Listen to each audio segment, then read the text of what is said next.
भारताचा जर विचार केला ना, तर भारतामध्ये पर्यटन क्षेत्रात जर आपण विचार केला कशासाठी लोक फिरत असतील, तर एक धार्मिक पर्यटनाला फिरतात.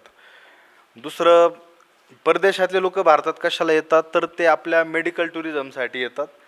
त्याच्या पुढच्या टप्प्यामध्ये ते स्पिरिच्युअल किंवा वेलनेस टुरिझम ज्याला आपण म्हणू, जे मेडिकल ट्रीटमेंट पण होतात किंवा अध्यात्म किंवा स्पिरिच्युअलिटी, पंचकर्म, आयुर्वेद अशा वेगवेगळ्या कारणासाठी भारतात बाहेरचे लोक येतात, ज्याला इंटरनॅशनल टुरिझम आपण म्हणू. डोमेस्टिक टुरिझम जे आहे, भारतात देशांतर्गत फिरणारं पर्यटन, त्याच्यामध्ये धार्मिक पर्यटनाचा वाटा मोठा आहे.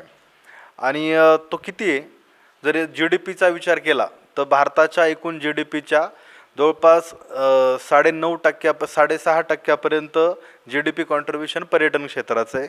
लोकसंख्येचा विचार केला तर एकूण लोकसंख्येच्या 9.5 ते 10% लोकसंख्येला रोजगार पर्यटन क्षेत्रातून मिळतो. ज्यावेळेस, आणि हे ग्रोईंग सेक्टर आहे, झपाट्यानं वाढणारं सेक्टर आहे. लॉकडाऊन नंतर याच्यात खूप कमालीचा बदल झाला.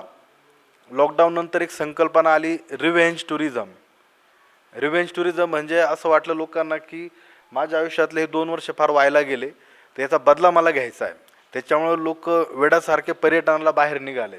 मग ज्याला जिथं जायचं होतं, कोण ट्रेकिंगला गेलं, कोण आयुर्वेदिक ट्रीटमेंटला गेलं, कोण बीच टुरिझमला गेलं, कोण सोलो ट्रॅव्हलिंगला गेलं, कोण बॅकपॅकला गेलं, कॅम्पिंगला गेले.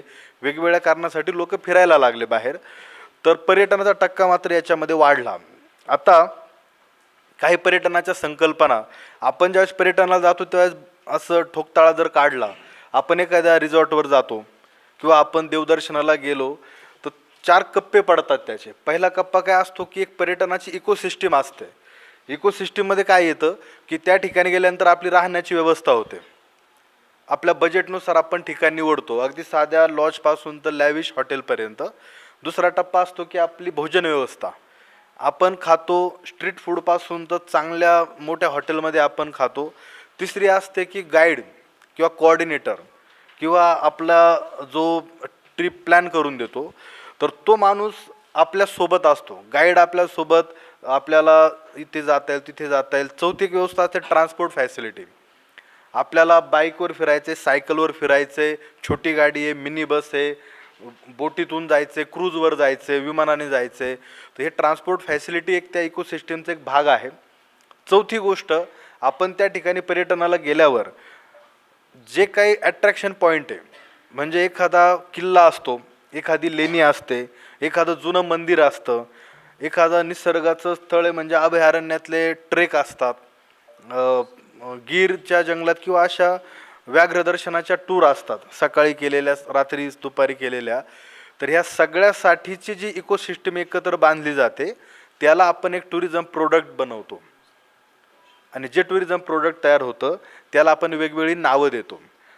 जर जंगलाच्या रिलेटेड काही पर्यटन होणार असेल तर त्याला आपण इको टुरिझम म्हणतो. क्रूज टुरिझम जर म्हटलं तर आपल्याला माहिती आहे क्रूजवरती असणाऱ्या गोष्टी. बीच टुरिझम म्हणतो तर बीचवरच्या गोष्टी. धार्मिक पर्यटन ते धार्मिक पर्यटनाच्या गोष्टी. पण या सगळ्यासाठी मी आता जे 4-5 पॉईंट सांगितले, ती इकोसिस्टीम गरजेची असते. कुठले पर्यटन घ्या, ती इकोसिस्टीम लागतेच. मग आता आपल्याकडे जर भारताचा सगळ्यात मोठा उद्योग व्यवसाय कुठला असेल तर तो आहे शेती, बरोबर. आजही पण म्हणजे आपण शाळेत असल्यापासून लिहित आलोय, भारत हा कसा देश आहे, कृषीप्रधान. ह्या कृषीप्रधान देशामध्ये एकूण लोकसंख्येच्या 70% लोक आजही गावात राहतात. पण जर शेती सेगमेंटला वेगळं काढलं तर आपल्या लक्षात येतं की एकूण लोकसंख्येच्या 48% म्हणजे जवळपास अर्धा भारत हा शेती क्षेत्रावर अवलंबून आहे. आणि हा जी डी पी कॉन्ट्रीब्यूट किती करतो, तर 17% जी डी पी कॉन्ट्रीब्युशन आहे. जेव्हा आपण ह्या शेतीला आणि पर्यटनाला एकत्र करतो तेव्हा खूप साऱ्या रोजगाराच्या संधी तयार होतात. आपण बऱ्यापैकी ग्रामीण भागातले असाल, आपल्या घरी शेती असेल किंवा आपले वडील, भाऊ, काका, मामा शेती करत असतील आणि आपल्याला शेतीचे प्रश्नही माहीत असतील. ते इतके प्रश्न जर आपल्या शेतीपुढं असेल तर त्याचं काहीतरी उपाय करावा लागेल आपल्याला. माझं जर यावेळेस MS ॲग्री झालं आणि आत्ताचे जे ॲग्री ग्रॅज्युएट बाहेर पडतात त्याची संख्या जर काढली, फक्त 15,000 ॲग्री ग्रॅज्युएट दरवर्षी पासआउट होतात. 15,000. मास्टर्स किती होतात, 2,500 MSc होतात. PhD एक 250-300चा आकडा आहे. ज्यावेळेस ॲग्रीला ॲडमिशन मिळतं ना, तर प्रत्येकाला 7-12वर नाव असतं म्हणूनच मिळतं. म्हणजे दरवर्षी 15,000 मुलं मुली शेती बॅकग्राऊंड असणारे, एका अर्थाने शेतकरी असणारे मुलं बाहेर पडतात. अपेक्षित काय आहे की त्यांनी शेतीत काहीतरी बदल करावा, शेतीला उद्योगाचा दर्जा देऊन शेतीला एका व्यावसायिक धोरणामध्ये आणून अर्थकारणाच्या चौकटीत बसवून शेतीला रिस्पेक्टेबल बनवावं, व्यावहारिक बनवावं, हा त्याचा उद्देश विद्यापीठांचा. किंवा 1906 साली भारतामध्ये जे पहिल्यांदा शेती शिक्षणाची सुरुवात झाली प्रोफेशनल, त्यावेळेस ते धोरण होतं.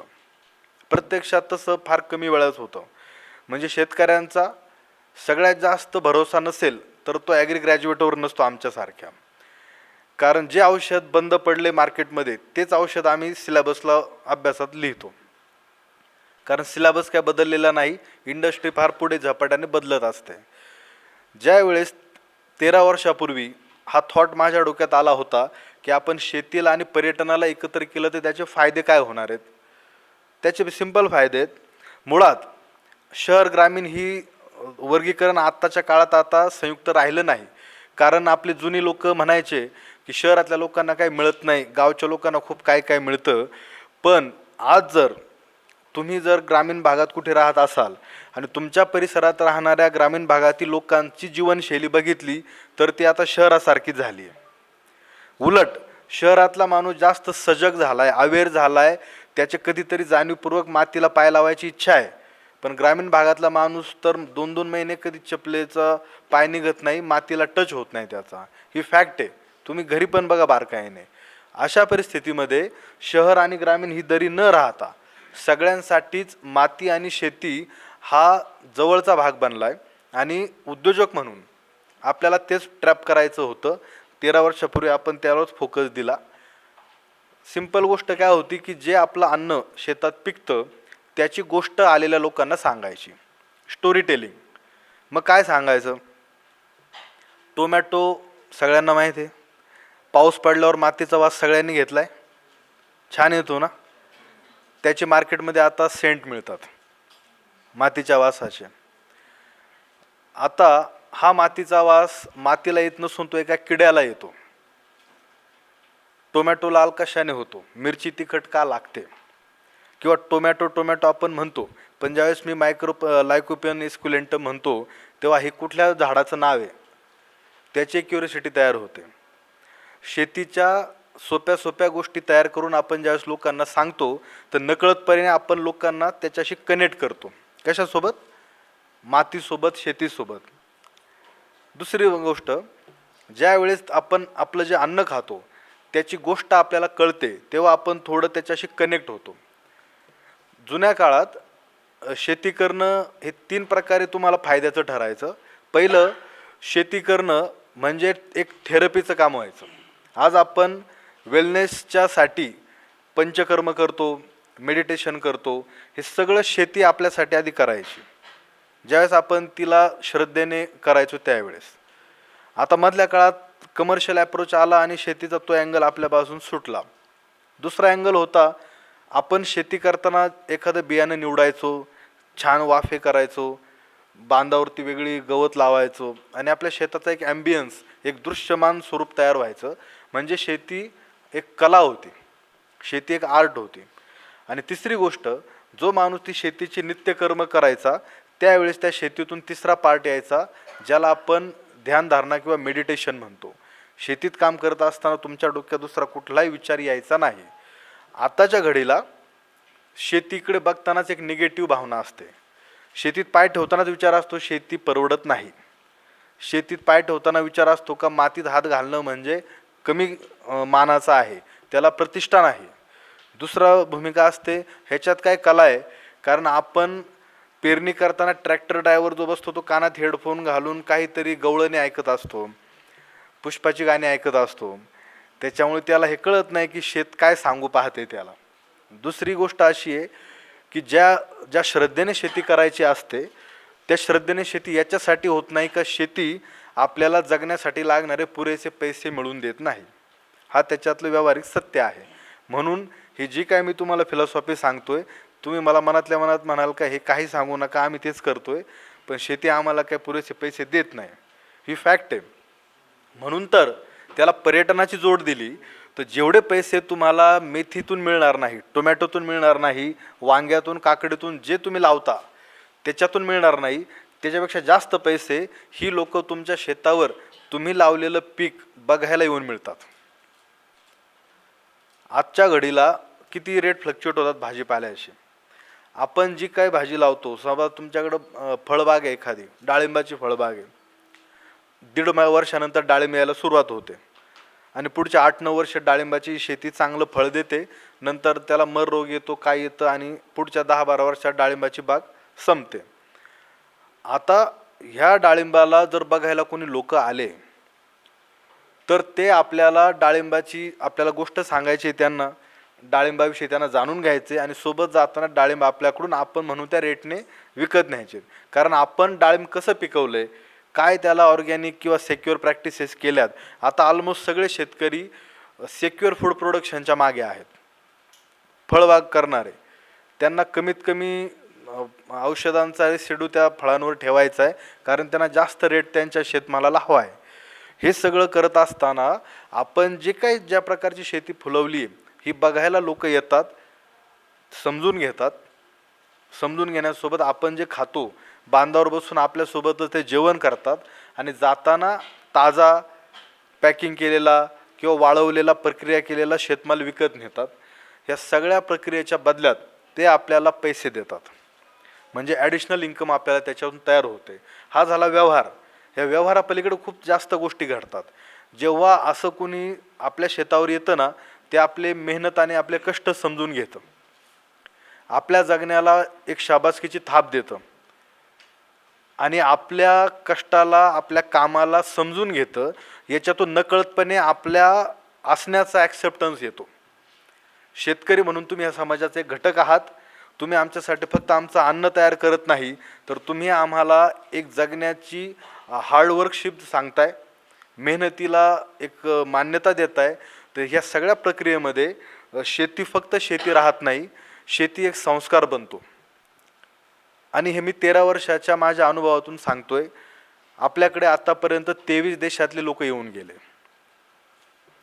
वेगवेगळ्या वयोगटातले लोक येऊन गेले आणि सगळ्यांना आपण शेतीचा हाच संस्कार दिला का शेती तुमच्यासाठी थेरपी आहे, शेती तुमच्यासाठी आर्ट आहे आणि शेती तुमच्यासाठी मेडिटेशन आहे. ज्या लोकांना रोजगाराचं साधन शेती व्यतिरिक्त आहे, काय असेल, उद्योगधंदा असेल, रोजगार असेल, नोकरी असेल, त्या लोकांना शेती करायला या तिन्ही माध्यमातून त्यांना रिटर्न्स मिळाले. आता शेतीची व्याख्या म्हणजे जे मोठं शेत दिसतं एवढी मर्यादित राहिलेली नाही. शेती जशी सपाट होते तशी शेती भिंतीवर होते, ज्याला व्हर्टिकल फार्मिंग म्हणतो आपण. शेती तुमच्या बॅगमध्ये होते, शेती तुमच्या कुंडीत होते, शेती तुमच्या रॅकमध्ये होते. त्यामुळे शेतीला मोठ्या शेतावरती इमॅजिन करण्यापेक्षा वेगवेगळ्या आमिबाच्या आकारात व्हिज्युअलाइज करायला पाहिजे. ज्या आकारात होईल. शेतीची व्याख्या काय, काहीतरी पेरणं, काहीतरी रुजवणं, काहीतरी उगून येणं आणि त्याने आपल्याला आंतरबाह्य एनर्जाइज करणं, याला म्हणतात शेती. ज्यावेळेस मानवाच्या इतिहासात पहिल्यांदा शेती सुरू झाली ना, त्याला झालं असेल 50-60 हजार वर्ष. त्यावेळेस agriculture is nothing but extension of nature.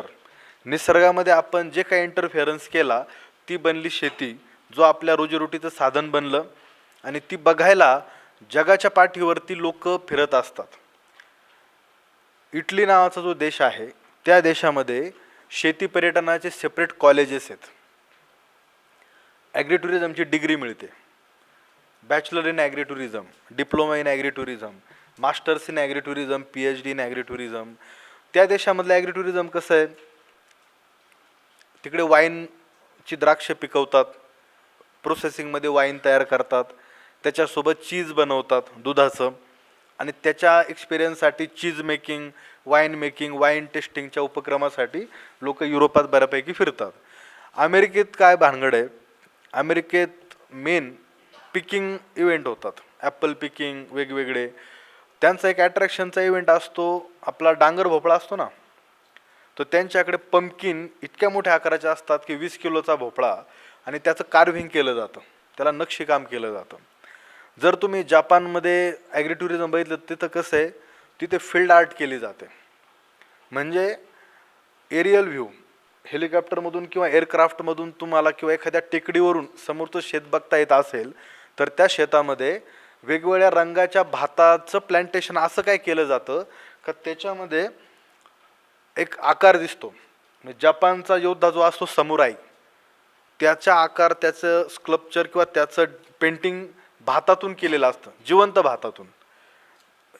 चॉकलेटी, लाल, हिरव्या रंगाच्या भाताच्या मदतीने त्याचं भातातच एरियल व्ह्यूने ते आर्ट बनवले जाते.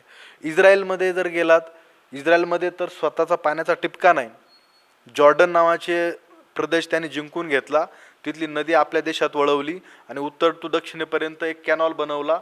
आणि जशी लाईट मीटरवर मिळते तसं पाणी तिथं मीटरवर दिलं जातं.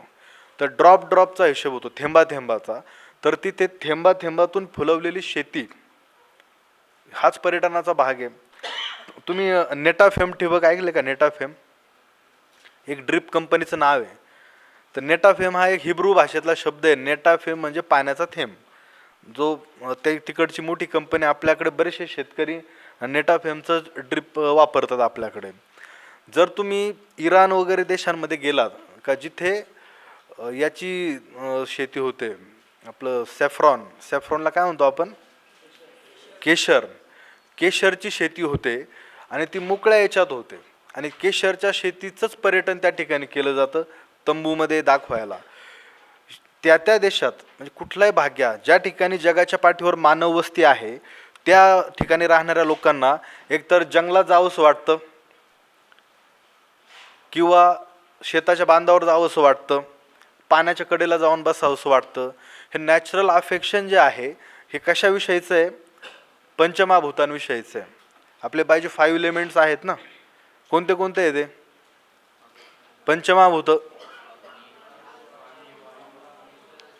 अग्नी, अजून वायू, अजून पाणी, अजून आकाश, अजून धरती, माती. हे जे आपले 5 एलिमेंट आहे, आपला नॅचरल ओढा त्याच्याकडे असतो, कारण आपण त्याच्यापासूनच बनलोय. जे शेवटचं तुम्ही सांगितलं ते जे माती आहे, या मातीचं गुणधर्म आपल्या सगळ्यांना माहिती आहेत. आपलं अन्न तयार करते, पण त्या पलीकडे जाऊन माती, जसं आपलं एक आता ह्या लाईट लागलेल्या आहेत ना, ह्या लाईटमध्ये 2 सप्लाय आहेत, एक मेन्स आणि दुसरा कुठला आहे? अर्थिंग. आपल्या शरीरात सुद्धा जो करंट फ्लो होतो ना, तर त्याच्यासाठी आपल्याला अर्थिंगची गरज आहे. जे अर्थिंग आपल्याला ह्या मातीतून मिळते. पण आपण एकतर चप्पल घालून असतो किंवा अनवाने असलो तरी टाईल्सवर असतो, त्याच्यामुळे लूज करंट सप्लाय आपल्याला अर्थिंग मिळते पण ॲक्च्युअली मिळत नाही, लूज करंट सप्लाय. तर अर्थिंग मिळण्यासाठी आपल्याला अनवानी दिवसभरातलं काही मिनटं तरी अनवानी मातीशी कनेक्ट व्हायला पाहिजे. आपल्या शरीरातला करंट प्रॉपर सर्क्युलेट होण्यासाठी माती आपल्यासाठी हा रोल प्ले करते हिलिंगचा. आता आपण झाडांवर जर आलो तर काही देशांमध्ये टुरिझमच्या बाबतीत असे प्रोडक्ट आहेत की तुम्ही झाडाच्या जवळ जायचे आणि झाडाशी गप्पा मारायच्या, किंवा झाडाच्या जवळ जायचे आणि झाडाला मिठी मारायची. तुम्हाला एनर्जी ट्रान्समिट होते त्याच्यामध्ये. याच्यासाठी तुम्हाला काय डॉलरमध्ये पैसे मोजावे लागतात. आपल्या घरी जर गाय असेल, गावठी गाय किंवा जर्सी गाय, आपण गायीला चोळतो, तिच्या गळ्याला पोळीला खाजवतो, पाठीवर हात फिरवतो. गाय पण आपल्या हाताला चाटते, चरबट जीभ एकदम तिला आपल्याला टोचत असते.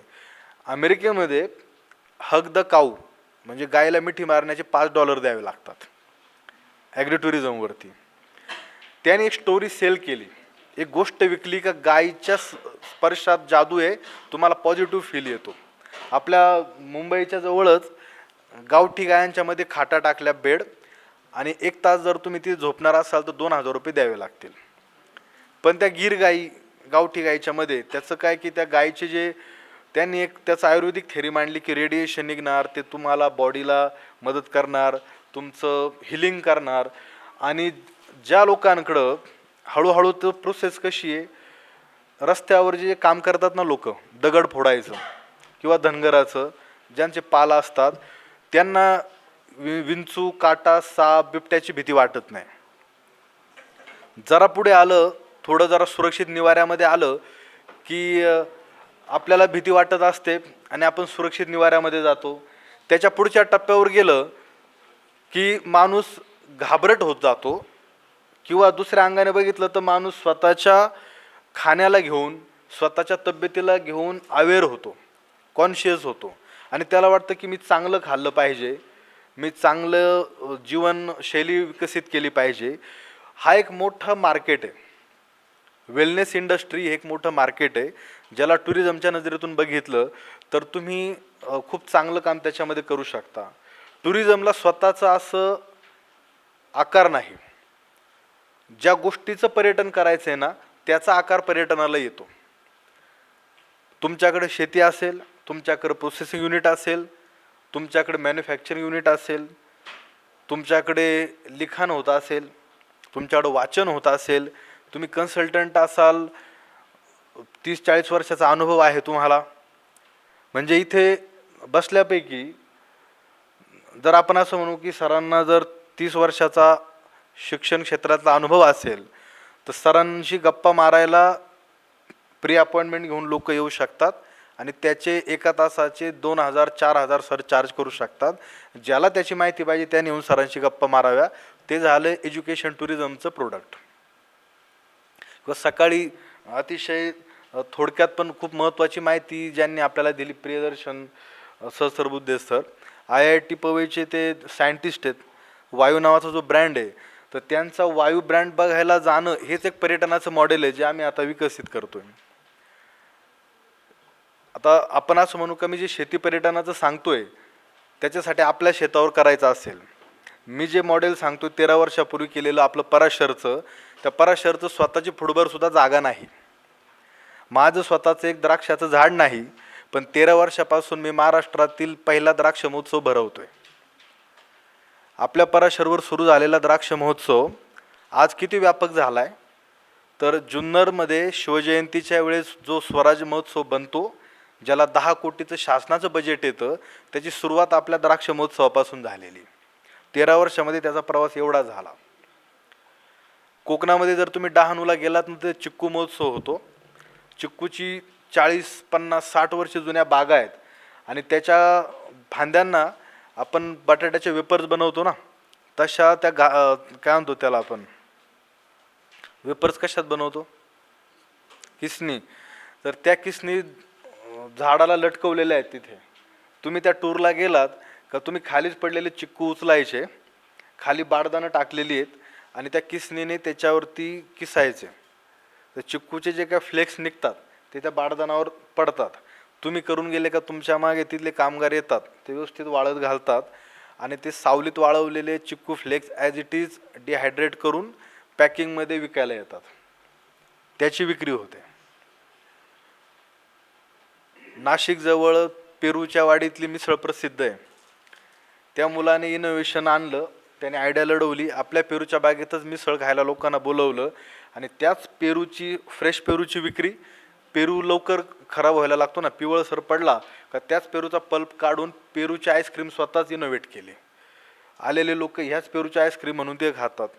सेम एकाची द्राक्षाच्या बागेतली मिसळ आहे, त्याने द्राक्षाच्या बागेतली झाडाची उंची इतकी वाढवली का तुमचा हात नाही पोचला पाहिजे फळांना, दिसले पाहिजेत ते, बघता तर आले पाहिजे पण तोडता नाही आले पाहिजे.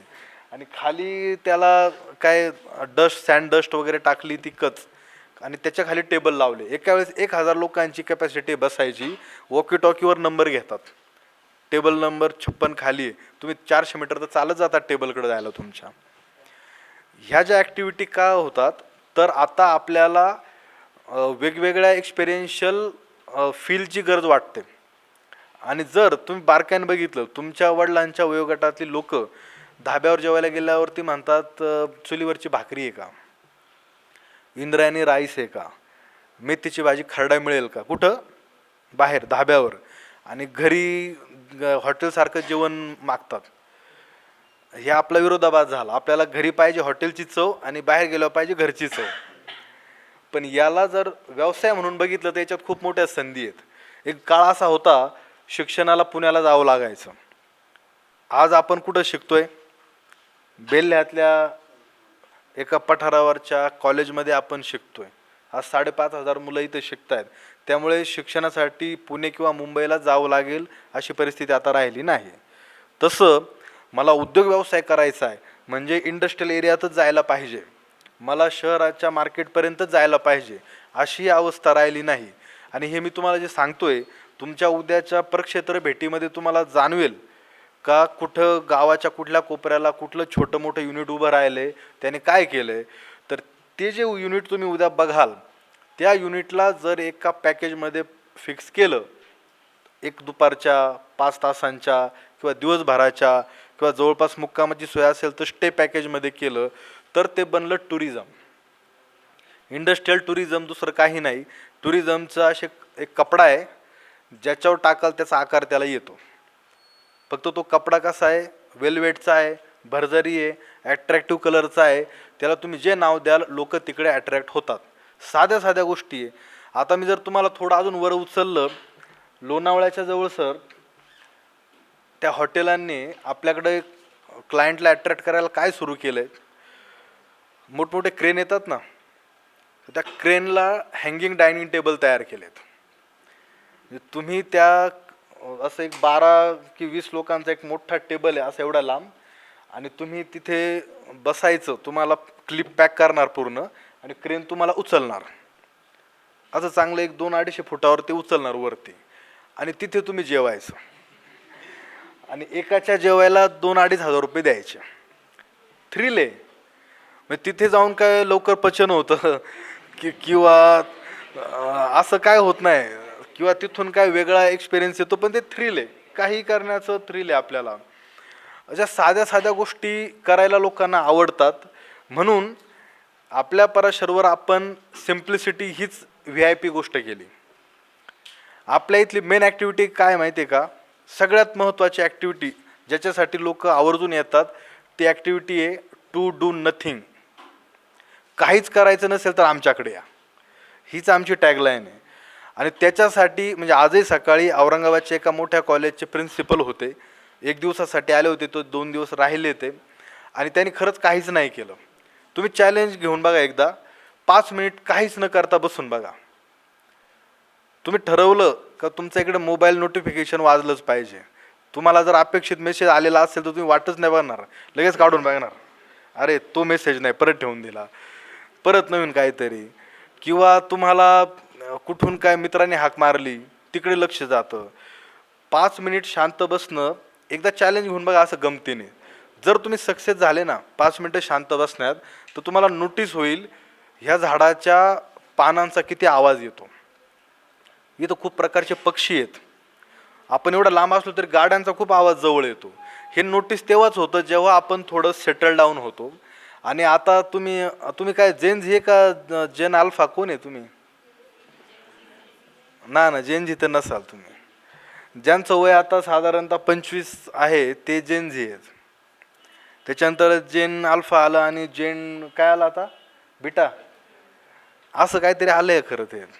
म्हणजे आम्ही तर ABCDच्याच वरचे होतो, ABCDमध्ये गेलो आम्ही, त्याच्या पुढं जेन झीपर्यंत आलं.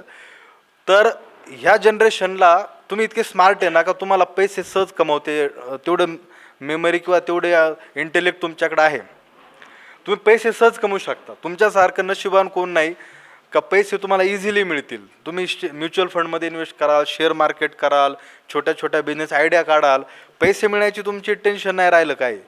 तुमचं टेन्शन हे का तुमचे पेशन्स कसे वाढवायचे. याच्यासाठी पर्यटन उद्याची लक्झरी नाही, तर पर्यटन ही उद्याची थेरपी आहे. पर्यटन ही उद्यासाठीचं औषध आहे. जसं आता आपण वेगवेगळ्या बालाजी तांब्यांकडे लोक जातात, इगतपुरीला जातात, उरुळी कांचनला जातात, किंवा वेगवेगळ्या जे आध्यात्मिक व्यासपीठ आहेत, वेगवेगळे धर्मगुरू बाबा आहेत जे आपल्याला जगण्याची कला शिकवतात, त्या सगळ्यांकडे जे आता जात आहेत ना, असंच एक दिवस, आणि हे फार लांब नाही, हे 2040च्या आत होणंच होणं आहे, पुढच्या 10 वर्षाच्या आत होणंच आहे की आपण एखाद्या पर्यटन केंद्रावरती औषध थेरपी म्हणून जाऊ, मजा म्हणून नाही. कारण त्याचं असं आहे, मजेच्या सगळ्या गोष्टी आपण आपल्या घरात आणल्यात आता हळूहळू. ज्या पहिल्या पर्यटनाला म्हणून जाणं व्हायचं ना, ते सगळं आपण आपल्या घरात आणलं आहे. म्हणजे माझ्याकडे उन्हाळ्यात आमच्याकडे AC रूम नाही, डेझर्ट कूलर लावतो आपण, पण उन्हाळ्यामध्ये ऊन जाणवतंच, बाहेर निघलं तर तुम्हाला घामच येणार. पण तरी आवर्जून उन्हाळ्यामध्ये येणारी लोक आहेत का, आम्हाला घाम यायचा बंद झाला आहे, आम्हाला उन्हात ऊन लागू द्या, आम्हाला ते हे पैसे घ्या पण आम्हाला ऊन लागू द्या. म्हणजे दुःख विकत घ्यायची वेळ आता, त्रास, एक प्रकारे त्रास गोड वाटायला लागलाय, तो विकत घ्यायची गरज आपणच तयार केली, आपल्या मार्केटने, आपल्या लक्झरीने तयार केली आपल्याला. तर आपण जर इंडस्ट्री आणि टुरिझमकडे बिझनेस म्हणून बघितलं, त्याच्यात खूप मोठ्या संधी आहेत. तुम्ही वेगवेगळ्या बॅकग्राऊंडवरून आलेला असाल, तुमच्याकडे कोण शेतकरी, कोण व्यावसायिक, कोण नोकरदार असेल, तुम्ही शिक्षणाचंही तुमचं वेगवेगळं बॅकग्राऊंड असेल, किंवा भविष्यात तुम्हाला काही वेगळं शिकायची पण इच्छा असेल. पण हे करत असताना पर्यटन हे एक असं टूल आहे का जे तुमच्या कामात येईल. म्हणजे साधं, तुमच्या आजीला जर छान जात्यावरच्या ओव्या म्हणता येत असतील ना, तर तुम्ही त्या आजीच्या काही ओव्या रेकॉर्ड करा. यूट्यूब चॅनल तर सगळेच काढतात, त्याला लाखांनी व्ह्यू पण मिळतात, सगळे येतात. पण ह्या आजीच्या ओव्या, आमच्या आजीकडे खूप गाणी आहेत, बहिणाबाई चौधरींसारखी, हे जर माहीत करून घ्यायचं असेल तर 2 दिवस आमच्या घरी येऊन राहा. It's like homestay. मग एखादा अभ्यासक, त्याच्यावर संशोधन करणारा कोणीतरी तुमच्याकडे येऊन 2 दिवस राहतो, ते शिकून घेतो, त्याच्यावर एखादा पेपर लिहितो, थेसिस लिहितो, बातमी लिहितो, डॉक्युमेंटेशन करतो, आणि बदल्यात तुम्हाला त्याचे पैसे मिळतात. कारण अभिरुचीच्या गोष्टींना फक्त मान्यता असण्याचा काळ संपला आता. तसं जर नसतं तर आता मराठी सीझन जो बिग बॉसचा पार पडला, त्याच्यात विनर कोण झाला? झापूक झुपूक. त्याच्यासोबत त्याला सेलिब्रिटी व्हॅल्यू किती मिळाला? बिचाऱ्या आपल्या वर्षा उसगावकर त्यांच्याच बॅचला होत्या, ज्यांची आखी हयात गेली गायन करून, डान्स करून, ॲक्टिंग करून सेलिब्रिटी व्हॅल्यू तयार करण्यात. त्यांच्या सोबतीने 5-7 वर्षामध्ये सूरज चव्हाण इक्वल सेलिब्रिटीज नाही झाला तर विनर झाला. हा ट्रेंड काय सांगतो? हा ट्रेंड आपल्याला हे सांगतो की बाबा, तू जसा आहेस त्याच्यावर विश्वास ठेव, न्यूनगंड मनात आणू नको. तू जसा आहे त्याच्यावर विश्वास ठेव, त्यालाच तुझी स्ट्रेंथ बनव, ती स्ट्रॉंगली मार्केटमध्ये घेऊन ये. आज नाही, एवढ्या 750 कोटी लोकसंख्येच्या जगात कोणाला तरी तुझी स्ट्रेंथ आवडेल आणि तुझी दुकानदारी चालू लागेल. त्याच्यामुळे तुला जे करता येतंय, कोणी तुमचं गाई म्हशी वळायला फिरत असेल आणि त्या माणसाला जर काही स्किल येत असेल, काही हुनर असेल ना, आजचं आपल्या या कार्यशाळेची थीम लाईन काय आहे? स्किलेज ना. काय होतं फ्युजन कशाचं? हे 2 शब्दांचं, स्किल आणि विलेज. स्किल आणि विलेजचं आपण स्किलेज केलं ना, बरोबर आहे ना? म्हणजे मला तेच कळलंय ना जे सांगायचंय. काय वाटतं? स्किलेजमध्ये ह्या 2 गोष्टी अपेक्षित आहेत का गावाचं बॅकग्राऊंड असणाऱ्या, गावात राहणाऱ्या सर्व युवक आणि युवतींनी आपल्यातल्या असणाऱ्या स्किल्सवरती विश्वास ठेवावा, आत्मविश्वास वाढवावा, आणि त्याला घेऊन काहीतरी एखादी बिझनेस आयडिया विकसित करावी, जी आपल्यासाठी फक्त अर्थार्जन करणार नाही, जी पैसे देणार नाही, तर ती नकळतपणे आपल्याकडं असलेल्या गोष्टींचं संवर्धन करेल. तुम्ही हा एक शब्द जर कधी ऐकला असेल, सस्टेनेबल टुरिझम किंवा शाश्वत पर्यटन, किंवा शाश्वत शब्द पण ऐकला असेल. शाश्वत किंवा सस्टेनेबलचा अर्थ काय होतो? जे लॉंग टर्म चालेल. पर्यटनामध्ये 2021 साली महाराष्ट्र पर्यटनाचा ज्यावेळेस मी पहिला प्रशिक्षक बनलो, त्यावेळेस मध्य प्रदेशमध्ये जागतिक पर्यटनाच्या दिवशी युनेस्कोचे जे प्रतिनिधी होते कोरियाचे, त्या फ्लॅलिन मॅडम आणि मी ज्यावेळेस आम्ही एकत्र होतो व्यासपीठावर, आणि तेव्हा तो विषय निघाला होता, व्हॉट इज सस्टेनेबल टुरिझम. शाश्वत पर्यटनामध्ये 2 गोष्टींचा विचार केला जातो. जर पर्यटन विकसित होणार असेल तर त्या ठिकाणचा निसर्ग अबाधित राहिला पाहिजे, त्या ठिकाणच्या निसर्गाला हानी होता कामा नये, आणि दुसरी गोष्ट, तुमची कल्चरल आयडेंटिटी मिस होता कामा नये. उदाहरणार्थ, जर महाबळेश्वरच्या पर्यटनाने महाबळेश्वरच्या निसर्गाची हानी होत असेल आणि महाबळेश्वरला मिळणारं स्थानिक जेवण, खाद्य संस्कृती त्याच ठिकाणी मिळणार नसेल, तर महाबळेश्वरचं पर्यटन हे शाश्वत पर्यटन नाही. भंडारदऱ्याला जर तसंच होत असेल, काजवा महोत्सवात जर तसं होत असेल, तर त्या ठिकाणचं पर्यटन हे शाश्वत पर्यटन होत नाही. जुन्नरच्या नाणे घाटामध्ये आदिवासी खाद्य संस्कृती न मिळता त्या ठिकाणी जर चायनीज साऊथ इंडियन तंदुरी मिळत असेल आणि त्या ठिकाणच्या निसर्गामध्ये प्लास्टिक बाटल्या पडत असतील तर त्या ठिकाणचं पर्यटन शाश्वत पर्यटन नाही.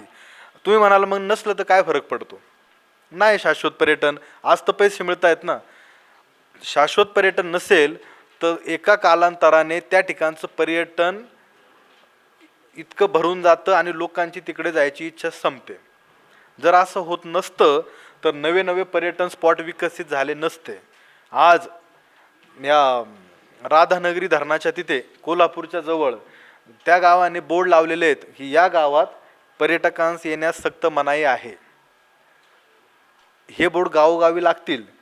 आपण असं कधी म्हणतो की अरे पर्यटनात त्या बाजूला आहे, आमचं गाव तर पठारावर आहे, आमच्या गावाच्या जवळपास काहीच नाही, आमच्याकडं कोणी यायचं, त्यामुळे हे पर्यटन काय आमची गोष्ट होऊ शकत नाही. त्याच्यासाठीचे अनेक उदाहरणं मी तुम्हाला देतो. जुन्नरचा पूर्व पश्चिम भाग असा आहे का सगळं पर्यटन वैभव जुन्नरच्या पश्चिम पट्ट्यात आहे. शिवनेरी, ओझर, लेण्याद्री, नाणेघाट, चावंड, हडसर, जीवधन, माळशेज घाट सगळे किल्ले त्या बाजूला आहे. जुन्नरच्या पूर्व भागात काय आहे? तुमच्या जवळचा आनेघाट, आने पठार, इकडे GMRT अँटिना, बोरी गावातलं टेफरा हे आपल्या पूर्व भागातले आहेत. ज्ञानेश्वर येडा समाधी मंदिर, एवढ्या सगळ्याच्या मध्ये आपलं पराशर कृषी व संस्कृती पर्यटन 13 वर्षापासून सर्व करतंय. आणि महाराष्ट्रातल्या ज्या काय ॲग्री टुरिझम सेंटर जे आहेत 2300 त्याच्यापैकी आपलं पराशर हे एकमेव पर्यटन केंद्र आहे ज्या ठिकाणी इतक्या देशविदेशातले लोक आलेत. तुम्ही आपल्या पराशर ॲग्री टुरिझमचं इंस्टाग्रामला बघू शकता, यूट्यूबला बघू शकता की हे पराशर असं एकमेव सेंटर आहे की ज्याचा जगातल्या जवळपास 15 भाषांमध्ये पराशरचा फीडबॅक आहे. जर्मन, डच, फ्रेंच, इंग्लिशमध्ये तर ISM, अरेबियन भाषेत आहे. त्याच्यासोबत रिजनल लँग्वेजेसमध्ये कन्नड आहे, ओरिया आहे, गुजराती आहे, ऑब्वियसली मराठीत आहे, हिंदी पण आहे, तेलुगू आहे, तमिळ आहे, मल्याळम आहे. ह्या वेगवेगळ्या भाषांमध्ये पराशरविषयी लोक बोललेले आहेत. हे सांगण्याचा एकमेव उद्देश हाच की पराशर कुठल्याही पर्यटन स्थळाजवळ नाही, कुठले प्रसिद्ध पर्यटन स्थळ तिथं नाही. तिथं फक्त आणि फक्त शेती आहेत आणि लोक आहेत. तर त्यांना बघायला, त्यांना समजून घ्यायला, त्यांच्यासोबत एक दिवस घालायला लोकही येतात. आपलं राजुरी गाव आहे, प्रत्येक गावाची एक गोष्ट असते. गावामध्ये मंदिरं असतात, आठवडी बाजार असतो, जुने वाडे असतात, नदीकाठी गाव असेल तर अजून सुंदर, नदीचा घाट असतो. आणि हे सगळं लोक मिस करतात. एखादी रात्र त्यांना त्या गावामध्ये घालवायची असते. थोडक्यात पाऊण तास झाला. जाताना मी 2 मिनिटात तुम्हाला फक्त एक समराईज करून गोष्टी एवढ्याच सांगतो. पर्यटनाला स्वतःचा कुठलाही आकार नाही. तुम्ही जो आकार द्याल तो पर्यटनाला मिळतो. दुसरी गोष्ट, तुम्ही ज्या कल्चरला बिलॉंग करता, ज्या भागातून तुम्ही येता, ज्या जिओग्राफीतून तुम्ही येता, ज्या थॉट प्रोसेसने तुम्ही येता, ती पर्यटनाला उपयुक्तच गोष्ट आहे. शिकायचं काय असतं? शिकायचं तंत्र असतं, टेक्नॉलॉजी असते की आपलं म्हणणं लोकांपर्यंत पोचवायचं कसं. आजच्या काळात मग त्याला सोशल मीडिया आहे, इन्फ्लुएन्सर आहेत, इंस्टा, फेसबुक, आता जे व्हॉट्सअप सारखे आहेत ते, अजून काय येतील. आपलं म्हणणं लोकांपर्यंत जातं, लोक इमिजिएट निर्णय घेतात आणि तुमच्यापर्यंत पोचतात. विदिन 6 मंथ तुमचं बिझनेस एक मॉडेलमध्ये येतो. शिकण्याची प्रोसेस कंटिन्यू चालू असते. आपण नवनवीन गोष्टी आत्मसात करत जातो, इथं कधी थांबत नाही. 13 वर्षानंतर मला वाटतं की आज मला नव्याने काहीतरी कळतं, कारण नवे नवे उपक्रम तुमच्याकडे येत असतात. पण हे सगळं होत असताना आपल्याकडे खूप लोक बघत असतात. त्याच्यामुळे तुम्ही तुमच्यावर विश्वास असू द्या, पर्यटनावरती विश्वास असू द्या, तुम्ही जे काम करता त्याच्यातून पर्यटन होऊ शकतं, हा विश्वास मलाही मिळाला होता. म्हणून मी एका शेतकरी कुटुंबातला असून शेतीचं शिक्षण घेऊन 13 वर्षापासून शेतीचंच काम करतो. आणि ज्या लोकांना आता पराशरपर्यंत पोहोचता येत नाही त्यांच्यापर्यंत शेती मातीच्या गोष्टी घेऊन आता मी शाळांपर्यंत, शहरापर्यंत जातो. आणि या गोष्टी कोणाकोणाला आवडल्या आत्तापर्यंत, मी सेलिब्रिटींची नावं सांगतो फक्त. आपल्या पराशरच्या वेबसाईटला तुम्हाला दिसतील. नवाजुद्दीन सिद्दीकी माहीत आहे? नवाजुद्दीन सिद्दीकी वॉन्टेडमध्ये सलमान खानच्या अगेन्स्टमध्ये विलन होता. बऱ्याच मांझीचं काम केलं आहे. तर तो 5 दिवस आपल्या पराशरवर राहिला होता. मराठीमध्ये आलेले कोण कोण लोक आहेत? सिद्धार्थ जाधव आहे, उर्मिला कानेटकर आहे, फुलवा खामकर आहे, मराठी याच्यातून मला आता नावे आठवेना, तुम्हाला वेबसाईटवरती बघायला मिळतीलच ते. हिंदीमध्ये माही गिल एक ॲक्ट्रेस आहे, तिचे 3 क्रू स्वतःचे आहेत, पण ती 2-3 वेळा आपल्याकडे आलेली आहे. जय मल्हार मालिका होती, आता नवनाथ किंवा ज्या मालिका होत्या त्याचे लेखक दिग्दर्शक आलेले. किंवा आश्रम वेब सिरीज बघितली का बॉबी देओलची? त्या वेब सिरीज पूर्ण पराशरवर बसून लिहिली आहे आपल्या. त्याचा मी पहिला ऑडियन्स होतो एक प्रकारे, कारण तो रायटर लिहून झालं का दुसऱ्या दिवशी आम्ही सकाळी चालायला जायचो, ते मला ऐकवायचे की ये लिखा है.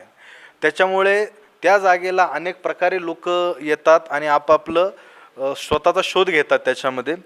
तर एवढंच मला तुम्हाला ह्या इंडस्ट्रियल टुरिझमच्या माध्यमातून सांगायचं होतं.